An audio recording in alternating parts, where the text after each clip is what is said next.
I've decided to start a new life without you." The words hung in the air of the upscale restaurant where we'd gathered to celebrate my daughter's college graduation. Gregory, my husband of 28 years, stood with his champagne glass still raised, his announcement displacing the toast he was supposed to be making to Amelia's achievements. The clinking of silverware ceased. Conversations halted mid-sentence. 50 pairs of eyes darted between Gregory and me, waiting for my reaction, for the tears, the shouting, the dramatic exit everyone expected. Instead, I smiled. "Congratulations on your honesty. My name is Bianca Caldwell. I am 54 years old, and until this moment, I had been playing the role of the devoted wife and mother perfectly. I put my own career aspirations on hold to support Gregory through 3 business ventures, 2 career changes, and countless finding himself phases. I raised our brilliant daughter Amelia, who sat beside me now, her graduation cap still perched on her head, her expression frozen in horror. From the corner of my eye, I could see Cassandra Wells, Gregory's much younger girlfriend, shifting uncomfortably at the back table where she sat with people I had considered friends for decades. The same friends who apparently knew about the affair but never thought to tell me. The same Cassandra who had attended our Christmas parties, who had once called me for advice about her career. With practiced calm, I reached into my handbag and pulled out a sealed cream-colored envelope. I placed it gently beside Gregory's plate. "What's this?" he asked, his triumphant expression faltering. "Something for you to read later," I replied, keeping my voice steady. I turned to Amelia, whose face had gone pale. I kissed her cheek. "I am so proud of you, sweetheart. This day is still about your accomplishment." Then I stood, smoothed my dress, and addressed our stunned guests. "Please enjoy your meal. I wish you all a lovely afternoon." With that, I walked out of the restaurant, my head held high, feeling 50 pairs of eyes following me. The heavy door swung shut behind me, cutting off the beginning of anxious murmurs. Outside, the Augusta summer heat hit me like a wall, but I welcomed it. For the first time in years, I could breathe freely. Behind me, I heard the restaurant door open and slam shut, followed by Gregory's voice, no longer confident, but high-pitched and frantic. "Bianca, what the hell is this? What have you done?" I kept walking, allowing myself a small smile. The envelope I'd handed him contained the beginning of my revenge, one I'd been meticulously planning for months. I had always been the practical one in our marriage. While Gregory dreamed big and took risks, I maintained the stability our family needed. I was the one who saved for Amelia's education, when Gregory invested unwisely in his friend's restaurant venture. I was the one who worked extra hours as a finance manager at Truvanta Corp. When his midlife crisis led him to quit his stable position to follow his passion, selling handcrafted furniture. A passion that lasted approximately 6 months before he grew bored. My own dreams, opening a financial consultancy for women, were perpetually on hold. After Amelia graduates, I told myself. After Gregory finds stability. 3 months ago, I noticed discrepancies in our joint accounts. Small transfers to an account I didn't recognize. Having spent 20 years managing our family finances, these irregularities stood out like red flags. I could have confronted Gregory immediately, but something held me back. Perhaps it was intuition, or perhaps it was the growing distance between us over the past year. Instead, I began quietly investigating.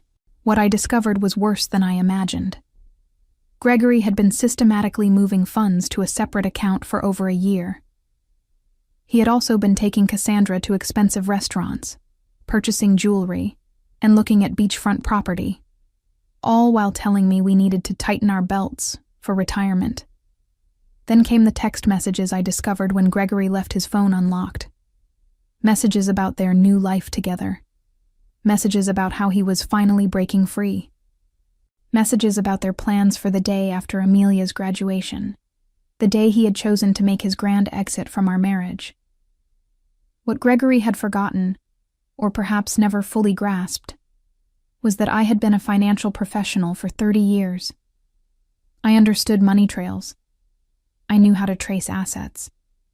And most importantly, I remembered the prenuptial agreement we had signed 28 years ago, when I had more family money than he did. The agreement he had insisted upon, ironically to protect his future earnings, contained a fidelity clause that would prove to be his undoing. While Gregory plotted his escape with Cassandra, I was building my case. I consulted with attorneys. I documented every hidden transfer. I gathered evidence of their affair. I prepared divorce papers. I timed everything perfectly, knowing Gregory would want to wait until after Amelia's graduation to avoid ruining her big day. What he didn't expect was that I would serve the divorce papers the morning of the graduation, before his planned announcement, but with the papers still safely hidden in court records, not yet accessible to him. What Gregory didn't know was that I was always 3 steps ahead. I didn't return to the restaurant. Instead, I drove to our home, a spacious colonial in Augusta's historic district that we had purchased 15 years ago. The house that Gregory had already promised to Cassandra, according to text messages that he didn't realize I had seen. I parked in the driveway and calmly entered what had been our shared space for over a decade.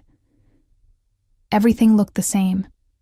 The family photos on the walls, the antique grandfather clock that had been my father's, the worn leather couch where Gregory and I had once dreamed of our future together.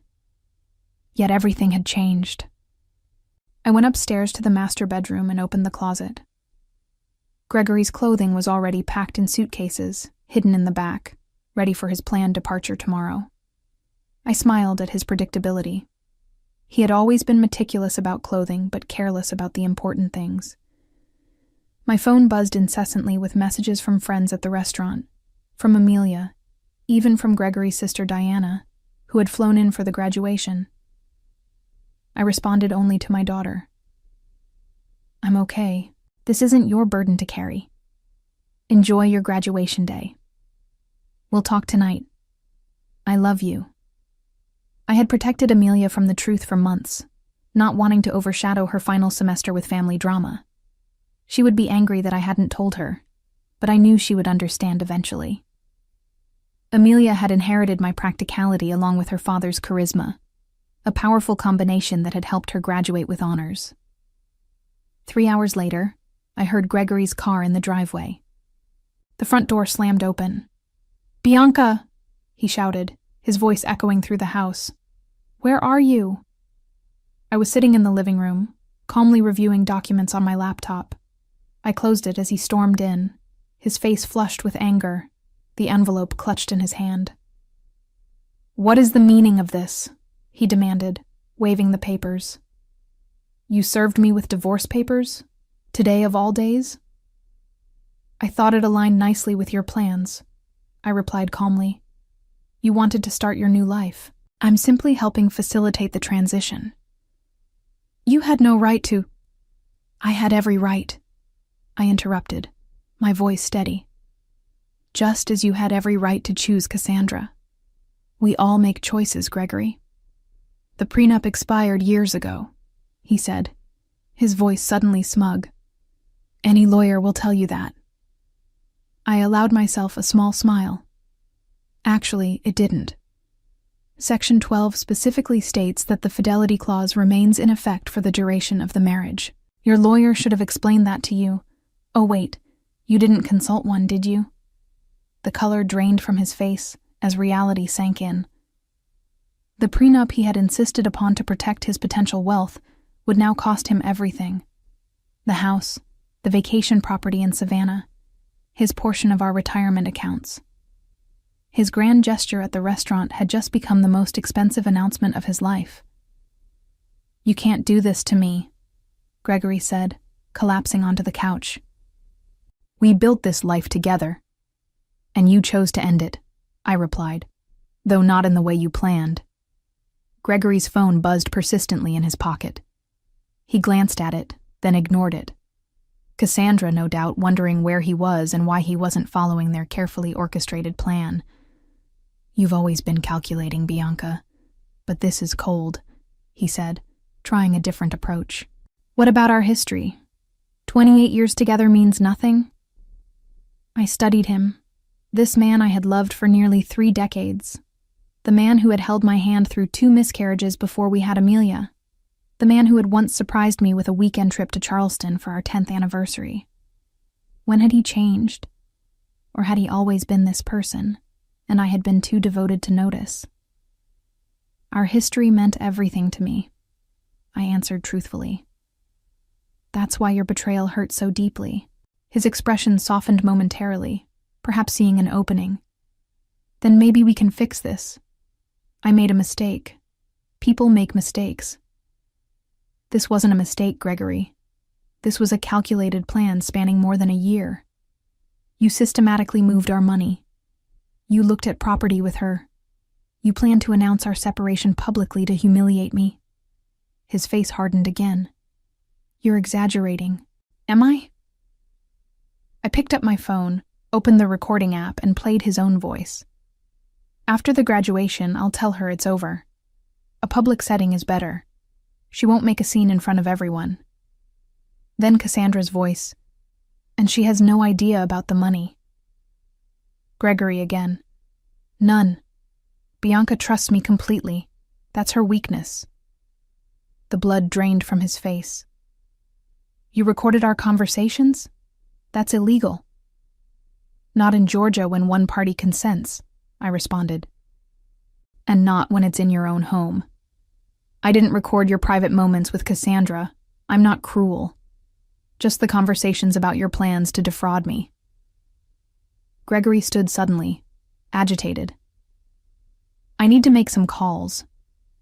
"Of course," I said. "Your attorney might be a good start. I'll be staying at Diana's tonight." "Diana's?" he sputtered. "My sister's house?" I nodded. "She's quite upset with you, actually. She was the one who first spotted you and Cassandra together last Christmas. She didn't tell me immediately. She confronted you first. You promised her it was nothing, that you would end it. When she realized you hadn't, she came to me." This was another blow he hadn't anticipated. Diana and I had always been close, but Gregory never imagined his own sister would choose my side.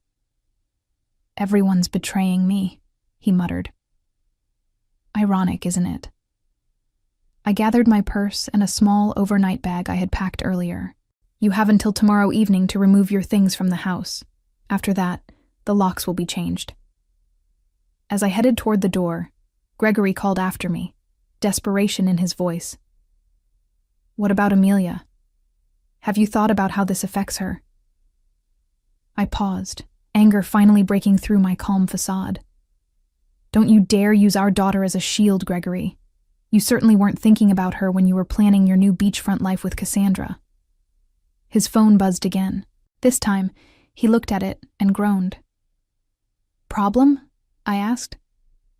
"Cassandra is at the apartment already. She's moved her things in." I couldn't help but smile. "The apartment you put in both your names? The lease you signed last month?" Gregory nodded, looking confused. "You might want to check with the leasing office. That application was flagged for credit issues and never completed. The agent called our home phone to verify information. I handled it myself." I walked out the door, leaving Gregory to face the first of many consequences. His perfectly planned new life was unraveling faster than he could process. Diana lived in a charming bungalow across town, close to the university where she taught literature. When I arrived, she greeted me with a fierce hug. "I just heard from Amelia," she said, pulling me inside. "Are you okay?" "I'm better than I expected," I admitted, following her to the kitchen where a bottle of wine was already open. "I never thought Gregory would make such a spectacle," Diana said, pouring 2 glasses. "The restaurant? In front of everyone? He's lost his mind." "It was meant to humiliate me," I explained, accepting the glass. "A public rejection so I couldn't fight back without looking hysterical." Diana's face darkened. My brother always did have a flair for drama, but this is beyond anything I expected from him.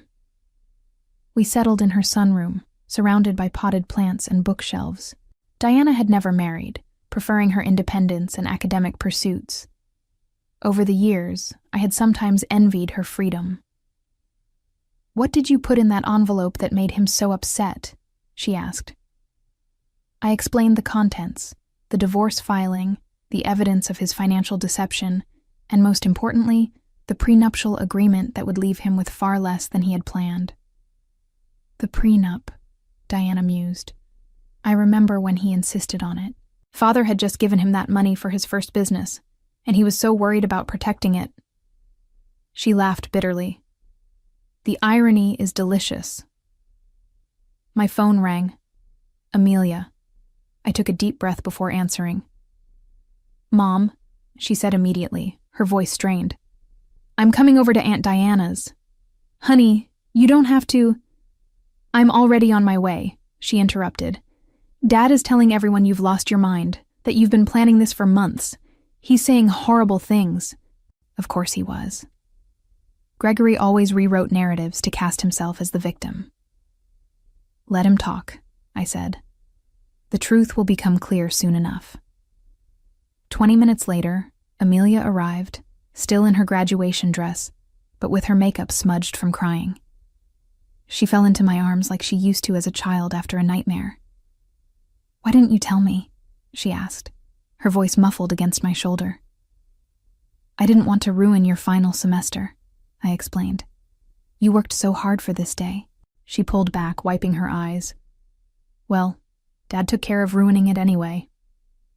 We moved to Diana's living room, where Amelia finally got the full story: how I had discovered the affair, the financial deceptions, and the plans Gregory and Cassandra had made. "I knew something was off with Dad," Amelia admitted. "He's been different, distracted, always on his phone.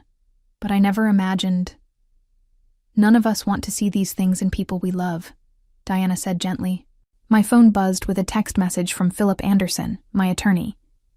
The emergency filing had been approved. The accounts I had identified were frozen, pending the divorce proceedings.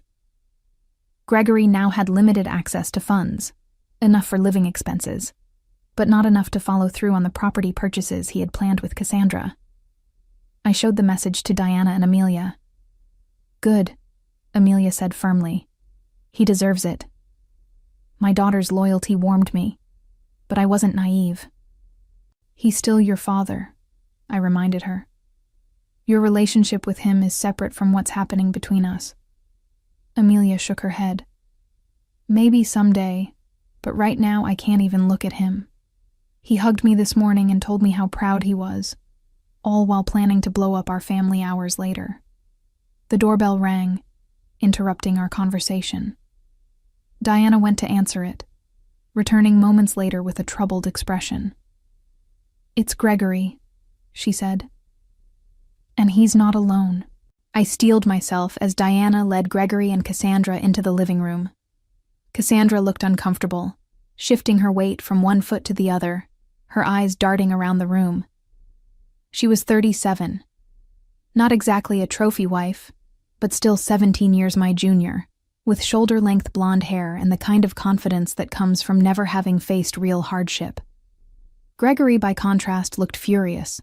His earlier desperation had hardened into anger. "Bianca, you need to stop this insanity," he demanded. "Unfreeze the accounts. We can discuss this like reasonable adults." Amelia stood up, placing herself slightly in front of me. "Maybe you should have tried being reasonable before announcing to everyone that you were leaving Mom." Gregory's eyes widened, as if just noticing our daughter. "Amelia, this doesn't involve you." "Doesn't involve me?" she echoed incredulously. "You blew up our family on my graduation day and it doesn't involve me?" Cassandra touched Gregory's arm. "Greg, maybe we should go." He shook her off. "No. I'm not leaving until Bianca agrees to be rational about this." Diana folded her arms. "My sister-in-law seems to be the only rational person in this scenario. You're the one who created this mess, Gregory." I remained seated, watching the drama unfold. For years, I had been the peacemaker, the one who smoothed over conflicts and kept everyone happy. That role was exhausting, and I had finally set it down. The accounts will remain frozen until the preliminary hearing, I said calmly. That's in 3 days. The judge will determine appropriate asset division at that time. 3 days? Gregory sputtered. What am I supposed to do for 3 days? You have your personal account, I reminded him. The one you've been funneling money into for the past year. That should be sufficient. Cassandra's head whipped toward Gregory. You have a separate account? With how much in it? An interesting dynamic was emerging. Clearly, Gregory hadn't been entirely forthcoming with Cassandra either. Gregory ignored her question. This is vindictive, Bianca. This isn't like you. Perhaps you never really knew me, I replied. Just as I apparently never really knew you. Amelia turned to Cassandra. Did you know he was going to announce it like that? At my graduation celebration? Cassandra had the decency to look ashamed. I thought he was going to talk to your mother privately. The announcement today was unexpected. Gregory shot her a betrayed look. Cracks were already forming in their united front. I think you both should leave, Diana said firmly. You've upset Amelia enough for one day. Amelia, Gregory pleaded. You understand that relationships change, don't you? Sometimes people grow apart. My daughter's face hardened in a way I had never seen before. What I understand is that you're a coward who couldn't even give Mom the dignity of a private conversation. What I understand is that you were stealing from our family while I was working 2 jobs to help pay for my textbooks because you said money was tight. Gregory paled. That's not how it was. It's exactly how it was. Amelia cut him off. Please leave, Dad. I can't look at you right now. The silence that followed was deafening. Finally, Gregory turned to go, Cassandra trailing behind him. At the door, he paused and looked back at me. This isn't over, Bianca. I'll fight you on this. I met his gaze steadily. You're welcome to try. After they left, Amelia collapsed next to me on the sofa, tears streaming down her face. I've never talked to Dad like that. I wrapped my arm around her shoulders. Sometimes standing up for what's right is painful. Diana brought us fresh glasses of wine. To new beginnings, she said, raising her glass. Indeed, I thought. This ending was just the beginning of something new. The preliminary hearing took place in a small courtroom on a rainy Tuesday morning. I arrived with my attorney, Philip, while Gregory came with a lawyer he had hastily retained, a young associate from a firm that specialized in corporate law, not family matters. Gregory's poor choice of representation was yet another consequence of his rushed planning. The judge, an older woman with sharp eyes and no patience for dramatics, reviewed the prenuptial agreement carefully. This document appears to be in order, she said, looking over her reading glasses at Gregory's attorney. Do you contest its validity? The young lawyer cleared his throat. Your Honor, we believe the agreement has expired due to the length of time that has passed. Section 18 clearly states that the duration is for the term of the marriage, plus any legal proceedings resulting from its dissolution. The judge read aloud. There is no expiration date indicated. Gregory leaned forward to whisper urgently to his lawyer, who looked increasingly uncomfortable. Furthermore, the judge continued, the evidence of systematic fund transfers appears to violate the financial disclosure requirements in Section 23. She shuffled through the papers, then looked up. I am ruling to maintain the freeze on joint accounts pending full financial discovery. Mr. Caldwell's personal account will remain accessible to him. The family home will remain in Mrs. Caldwell's possession during proceedings, as stipulated in the prenuptial agreement's infidelity clause. Gregory's face flushed dark red. This is outrageous, he muttered, loud enough for me to hear. The judge fixed him with a stern look. Mr. Caldwell, I suggest you review the agreement you signed more carefully. This court will reconvene in 30 days for the full hearing after discovery is complete. As we left the courtroom, Gregory caught up to me in the hallway. Bianca, please. We need to talk about this reasonably. 28 years together has to count for something. It counted for everything, I replied, until you decided it didn't. I walked away, leaving him standing alone in the courthouse corridor, the weight of his choices finally beginning to sink in. Word spread quickly through our social circle. Friends called daily, some offering support, others seeking gossip. I maintained a dignified silence about the details, simply saying, Gregory and I are separating. These things happen. Meanwhile, Gregory's carefully constructed facade was crumbling. The image he had cultivated, successful businessman, devoted family man, was tarnished beyond repair. The financial freeze meant he couldn't follow through on promises made to Cassandra. The beachfront property they had been planning to purchase fell through. The luxury car he had put a deposit on had to be canceled. 2 weeks after the hearing, Diana called me, her voice tinged with amusement. Have you heard the latest? Cassandra moved out. Already? I wasn't entirely surprised, but the speed was impressive. Apparently, she discovered that Gregory's business isn't doing as well as he claimed. The substantial savings he talked about don't exist. She told her friend Jennifer that she didn't sign up to date a man with financial problems. I couldn't help but laugh. He always was good at creating illusions. Meanwhile, I was rebuilding. The financial security I had always maintained, separate from our joint accounts, gave me freedom Gregory hadn't anticipated. I rented a small office space downtown and began setting up the consultancy I had dreamed about for years. My first clients were 2 women going through divorces of their own. Word of mouth brought more. I specialized in helping women understand their finances during major life transitions: divorces, widowhood, career changes. The work was immediately fulfilling in a way my corporate job never had been. Amelia, who had accepted a job with a marketing firm in Charleston, called me regularly. I'm so proud of you, Mom, she told me after I described my growing client list. You're helping people during their worst moments. I'm just doing what I wish someone had done for me earlier, I replied. Preparing women for whatever might come. Being needed for my expertise rather than my caregiving was a novel and empowering experience. Word count, 300. The final divorce hearing fell on what would have been our 29th anniversary, a fitting end to a chapter of my life that had lasted nearly 3 decades. Gregory arrived looking haggard. I later learned that his business was struggling without my financial support and guidance.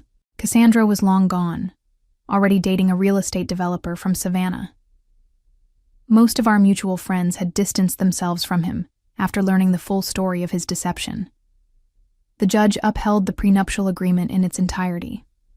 Gregory left with his personal possessions, his struggling business, and the money in his private account, which, after paying his attorney, was barely enough to secure a small apartment.